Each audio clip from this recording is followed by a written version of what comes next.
In the last lecture, I answered some student questions to really help reinforce the information that you've just learned. We're going to do it once again. This time the questions are a little bit more challenging and really situations when people with maybe who've had sites up and running are experiencing. So these might be questions that you'll be having a little bit further down the road, and you can really see how to deal with them through these questions. So let us really get straight into it here. I've got a question from Armand, a number of questions really, but I'm going to pick out some of the main points that I think are interesting here. So Armand here has a local photography business, and he's wondering, for local search, I guess there's no point to target keywords which are under a certain search volume. So this is really a keyword research question, choosing your keywords. And he's asking really about, is there a point to answer keywords for local search that have maybe 20 searches or less? I think this is a great question. It really brings up, what is the, should it be 1,000 searches or more, or really how should you be thinking about this? Well, really what you should be thinking about is, how valuable would one of those visitors be? So if you can get 20 visitors to come to your website and rank number 1 for that, if each of those 20 people spend on average $150 per photography session, well then that's going to be extremely valuable to rank number 1. 20 multiplied by 150, that could be $3,000. That's how valuable it could be. So don't think about just the number of visitors. You've got to really think about, okay, well, how much does my service actually cost, and how many of those visitors on average actually convert into being a paying customer? And that can take a little bit of testing to do over time to figure that out. But think about the end result. $3,000, that could be a lot of money, and therefore it's definitely worth ranking for those keywords there. Now, moving down a little bit, Armin had another question which I think is interesting and which you might be thinking about. This is more in relation to link building now. So that question was in relation to keyword research, and this is in relation to link building. So Armin says that he has a Moz Pro account, and in the Moz Open Site Explorer, so if we remember that, we used this tool before to really assess the backlink profiles of our competitors, etc. And Armand is using it to really assess his own site. And he says, some of my strong backlinks don't show up. So he knows that he has backlinks from a few big organizations. They're not showing up in the Moz tool, and he's really wondering why. And what I said is, you got to keep in mind that Moz is a third-party tool, and they may not pick up all of your links. So these guys are not connected to your website. They maybe don't have as sophisticated a system as Google for finding links on all of the websites around the world. So what I suggested Armand's do is really check his links in the Google Search Console to see if really Google has picked them up, because that's more important. If Google hasn't picked them up, well then you would start to scratch your head. But if Moz hasn't picked them up, well then that's not such a big deal. So to find out in the Google Search Console where you would actually see if Google has picked up your links is really in here. You can come to search traffic, links to your site, and I've got a brand new site, so there's no links from other sites yet, but this is where you'd come to check it. And what Armand said, he said, yes, they are there. Okie dokie, thanks.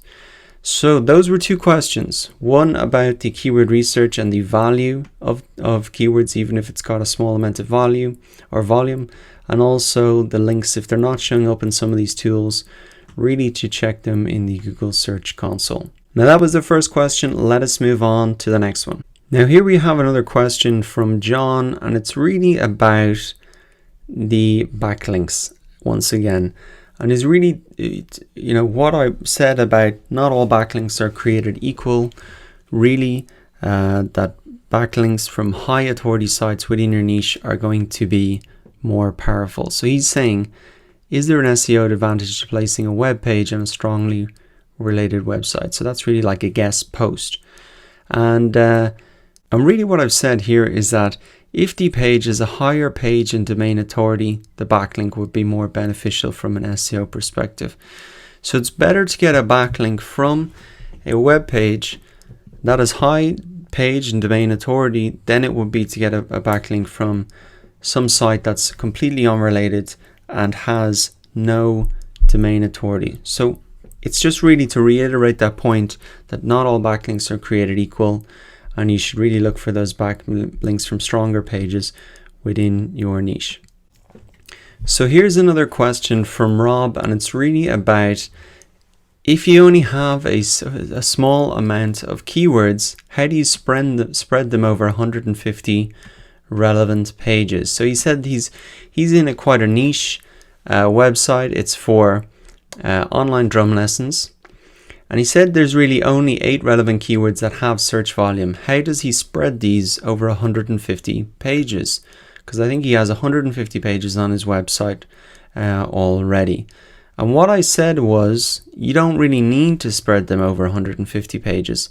What I would do is focus on the few relevant terms, ensure that the website has dedicated pages with great content around these keywords, and these are the pages that you want to rank in the search results. Remember that not every single page on your website needs to be SEO optimized.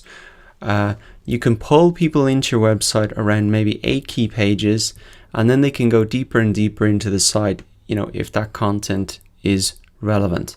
So pull them into the site with those big pages, and then they can go deeper in. And he said that makes really a lot of sense. So remember that not every page on your website is going to be designed to rank in the search engines. You don't want your contact page to rank there. You wouldn't expect your about page to rank there. And maybe not all of your content pages will rank either. But really focus your energies on building links and optimizing those pages that there is search volume for. Get those to rank, and then people can go deeper if they want. Here is another question about the Moz toolbar that we were really seeing in the search results when you want to assess the page authority and domain authority of your competitors. So what Victoria is saying here is that if the Moz tool doesn't give any numbers, like below they appear blank, does this mean that the keyword is bad or should be used? And I've seen this happen to myself before. What I'd really recommend is that you create that account, like log in and actually create it and try and search it again, because sometimes the numbers don't show up, but then when you reload the page, logged in, the numbers do show up. So that's the first thing that I would try. If there's no data as well, it doesn't mean it's not a bad keyword. Maybe Moz just does not have information about these competitors.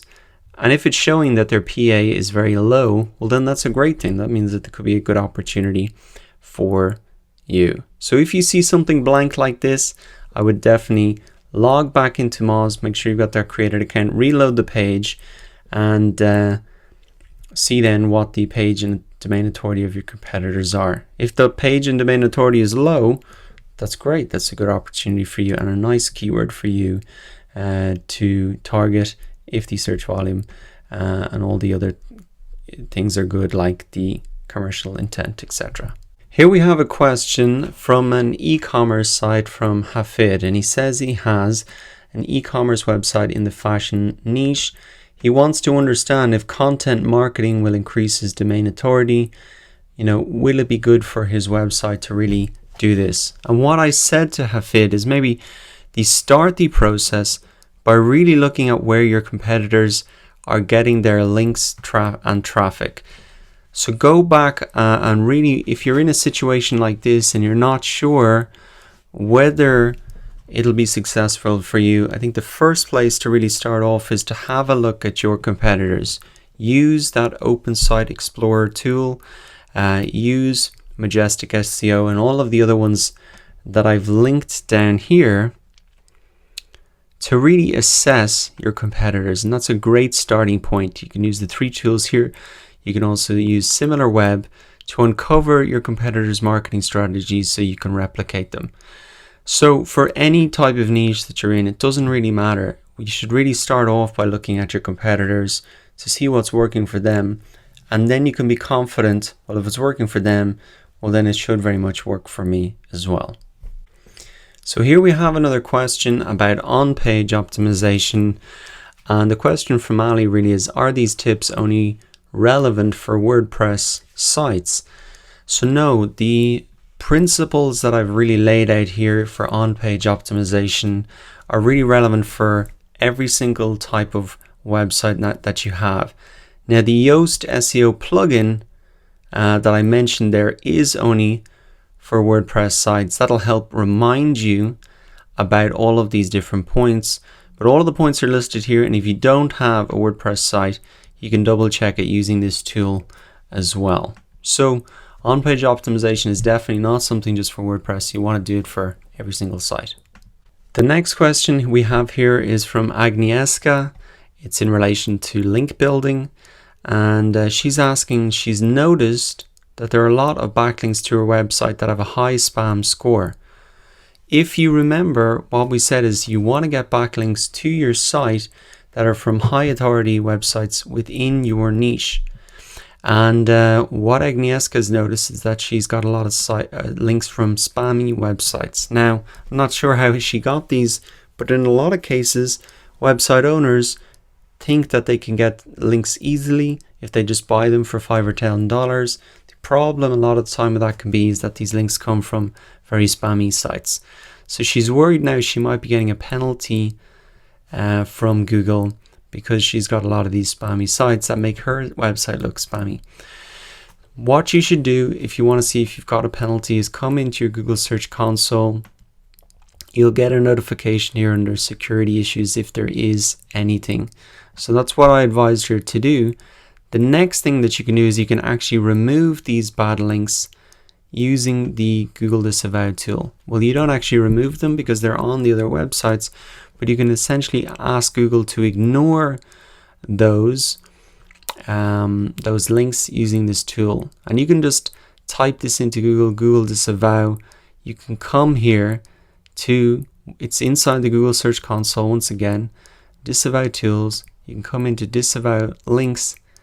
Now, I don't have any links on this site right now, but you'd really come in here to disavow them here, and you're essentially telling Google to ignore them. To recap then, you really want those high quality backlinks coming to your site. If you are in a situation like this, firstly check if you've got a penalty inside the Google Search Console, then use the Google Disavow tool to ask Google to really ignore those spammy backlinks. The next question here is from Glenford. It really relates to link building, and he's asking about directory submissions. What he said is he's just wondering if submitting your site to directories, not paid online one, is considered SEO. So an online directory is really a place where you can list your website or business. It could be something like Yelp, TripAdvisor, that's an online directory. But there are other types of directories that are specifically built just with the purpose of getting a backlink. And what I said to Glenford here is it really depends. If the directories are well-known authority sites related to your niche, then I'd say go for it. Something like Yelp, you obviously want to be listed on that. But if it's some sort of outsourced service and you don't know where they'll submit your site, then it's best to take care. This relates to the last question we have. You don't want a lot of spammy links to your website. So you really want to, if this is some outsourced service, like we'll submit your website to 500 directories, maybe you should really take care, because there's no real bad way to build links. It all comes down to how it's performed. If it's some type of automated process that's designed to manipulate the system, then that's something that Google might penalize you for. So really, this is a way that people use to build links to your website.